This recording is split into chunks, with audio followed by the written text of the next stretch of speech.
पहिलं पाऊल पहिल्या वर्गातलं, पुढचं पाऊल 8व्या वर्गातलं. शुभेच्छा समारंभ या कार्यक्रमात आपण बोलत आहोत. बोलत असताना आता एका प्रचंड अशा उंचीच्या व्यक्तिमत्वानं काही या ठिकाणी गोष्टी नमूद केल्या, त्याला फक्त जोडतो आणि पुढे वाढवतो. लक्षात घ्या की त्यांच्या बोलण्यातून एक वाक्य आलं, मी सुद्धा ते अगदी अवाक झालो. आणि ते असं वाक्य होतं की मी माझ्या हातात किंवा गळ्यात सोनं नाही घालत, पण मी सोनं उचलतो. सोनं उचलतो म्हणजे काय, की जे उत्तम असे विद्यार्थी घडलेले आहेत, पुढे भविष्यात मोठी नावं कमवणार आहे, ज्यांना आर्थिकतेनं पुढे शिकता येत नाही, अशा लेकरांसाठी मी काम करतो आणि तेच माझं सोनं आहे. अरे किती मोठ्या उच्च प्रतीचा विचार या ठिकाणी सन्माननीय कानेकर काकांनी या ठिकाणी मांडला. आपल्या शाळेतील 5 विद्यार्थ्यांना ते दत्तक घेतायत. त्यांच्या राहण्याची व्यवस्था, त्यांच्या शाळेची व्यवस्था, त्यांच्या ट्युशनची व्यवस्था, ही सगळी व्यवस्था ते पाहतायत. 1 वर्षापर्यंत किंबहुना पुढेही ते वाढवणार आहेत. तर तिथं मी त्यात एक पॉइंट घालू इच्छितो काका, 1 वर्षाचं रिपुटेशन, 1 वर्षाची त्या मुलांची कारकीर्द पाहून जसं ते एक वाढवतात ना, काय म्हणतात डीके सर त्याला, पुढे वाढवलं एक्सटेन्शन. जर ह्या 5 विद्यार्थ्यांनी 1 वर्षात आपली गुणवत्ता राहणं आणि आपला प्रामाणिकपणा जर जपला, तर त्याच लेकरांना पुढे एक्सटेन्शन देतील. याच मंचावर मी सांगू इच्छितो की हे 5 लेकरं पुढे ते वाढवतील आणि दरवर्षी याच पद्धतीने त्यांनी पुढे वाढवावं. आणि जर याच्यात जर गडबड केली की त्यातल्याने त्यांना गेट आउट वापस करावं, हेही या मंचावर मी सांगू इच्छितो. कानेकर काका, हे सगळे अधिकार तुमच्यासाठी आहेत. तुम्ही आमच्या या लेकरांना घेतात की फार मोठी जमेची बाब आहे.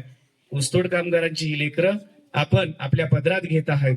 शेलू सारख्या नामांकित शाळेमध्ये आपण त्यांना शिक्षण देण्यासाठी प्रयत्न करत आहात. ही फार मोठी अभिमानाची गोष्ट आहे. आणि मुख्याध्यापक आणि आमच्या सर्व शिक्षक आणि विद्यार्थ्यांच्या वतीनं मी या ठिकाणी तुमच्या कृतज्ञता व्यक्त करून मी मोकळा होणार नाही. तुमच्या ऋणात आम्ही राहू, आम्ही सर्व गुरुजी, असा इथं शब्द देतो. आणि तुमची सोन्याची संकल्पना मनापासून प्रचंड आवडली. तुम्हाला या मी तर म्हणले की बा 5 विद्यार्थ्याचे 1 वर्ष करतात, डिप्रेशन घेऊन एक टेन्शन घेऊन अजून मला देवाने दिलेलं आहे, मी घेईन. पण मला अजूनही काही दुसरे विद्यार्थी घडवायचे होते. त्याच्याकरता आपण काही धामणगावची, काही अजून आमच्या गावकडची किंवा आमच्या शारदा विद्यालयामध्ये काही विद्यार्थी आहेत, त्यांचे काही 10वीचे विद्यार्थ्यांचे काही मला पुस्तकं आहेत, काही ड्रेस आहेत, काही बाकीचे, हे पण करावं लागते. आपण एकाच ठिकाणी किंवा एकाला फक्त माप देऊन येतं. आपलं लक्ष सगळीकडे पाहिजे. तितकं नाही, मी आपण मोठं नाहीये, पण मला त्या पण शाळेमध्ये येतं. जसं गेबा विद्यालयामध्ये तिथं पाण्याचे फिल्टर नाहीये, तिथे पण मी म्हणलं की शब्द दिला की बाबा मी तुम्हाला कमीत कमी 1 लाख 1.5 लाख रुपयाचे फिल्टर बसवून देईन म्हणून.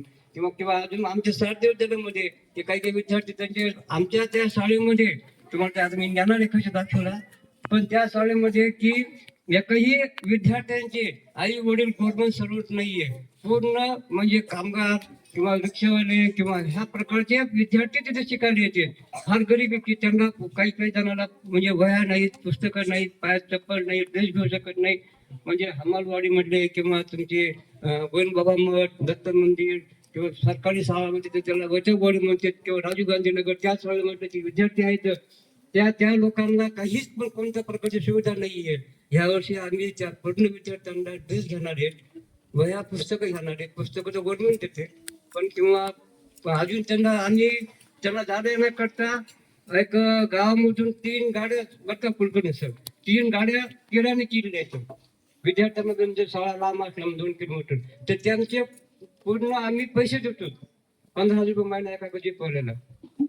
आणि एक म्हणजे करडगावची मुलीची, फक्त मुलीची 10 मुली येतात करडगावच्या टाकूरच्या बाजूला, त्यांची जीपचे पण आम्ही 15 का 16,000 रुपये महिना देतो. आणि पण ते मुली शिकावं होतं, कारण 7वी नंतर त्या मुली म्हणल्या की आम्ही कुठे जाणार, आम्हाला काही विचारते किंवा आम्हाला घरी शिकू देत नाही. तर म्हणून ते म्हणलं आमची तुम्ही जर व्यवस्था करत असं जाण्याची, तर आम्ही याला शिकवलं तयार आहेत. म्हणून आम्ही त्यांच्या मुलीला शिक्षणाकडनं मुली शिकावं तर ह्या उद्देशाने आम्ही तुम्ही एक मुद्दाम गिफ्ट हे केली. त्या गिफ्टवर आम्ही 16,000 रुपये महिना देतो.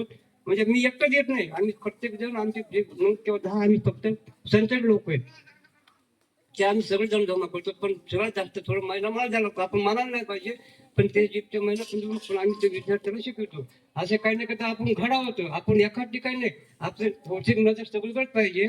आणि मी एक प्रेक्षण घेईन, पण मला पण बाकीचे पण थोडस पाहावं लागते. मग काही ठिकाणी आपल्या आमच्या शाळेमधले काही फक्त गरीब विद्यार्थी आहेत, काही धामणगावला आहेत, काही कानाला आहेत, काही आदिवासी आहेत. तर ह्या लोकांना पण मला पण थोडस काही शिकवणं, पैसे लावणं, करणं हे सगळंच मला पाहावं लागतं. आणि तुमच्या सगळ्यांच्या याच्याने मी फार मोठा समाधानी आहे आणि खूप मोठा श्रीमंत आहे. खूप मोठा श्रीमंत म्हणजे पैशाने नाही, पण तुमच्या सगळ्याचे जे प्रेम मला भेटतं त्याच्यामध्ये जे मला आनंद आहे ते मला पैसे घेऊन पण विकत भेटत नाही. त्याच्यामुळे मी स्वतःला फार मोठा भाग्यवान समजतो की माने सर सारखे, कुलकर्णी सर सारखे त्यांच्या स्टाफनी इथे येऊन जे मान सन्मान देते किंवा इथं मला पुन्हा बोलायची संधी देते किंवा इथं मला एखादं पुन्हा काही ना काहीतरी घडवण्याचं किंवा घडून घेते माझ्याकडून ते याला पूर्ण श्रेय माने सरचे. काही कल्पना आम्हाला नसते, पण काही नवीन जे टेक्निकल आहे ते शिकायला भेटते ते माने सर कोण भेटते. प्रत्येक गोष्टी सक्सेस होते असं नाहीये, पण त्यांनी जे प्रयत्न करते मुलं घडविण्याचा, आता हे तुम्हाला फ्रेम द्यायचे त्याच्यामुळे तुमच्या आठवणी येत, हे तुमच्या घरच्या आई वडिलांनी किंवा आमच्यासारख्याने पण नसतं तयार केले.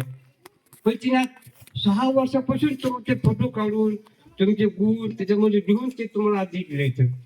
याचे पण तुम्ही लक्षात ठेवायला पाहिजे की बाबा आपल्याला आपल्या शहरच्या आपल्याला किती माया आहे किंवा किती आपल्याला किती एक बारीक नजर ठेवून आपले फोटो काढून मोबाईल मध्ये ठेवून ते तुम्हाला पूर्ण प्रकारे फ्रेम करून दिलेली आहे.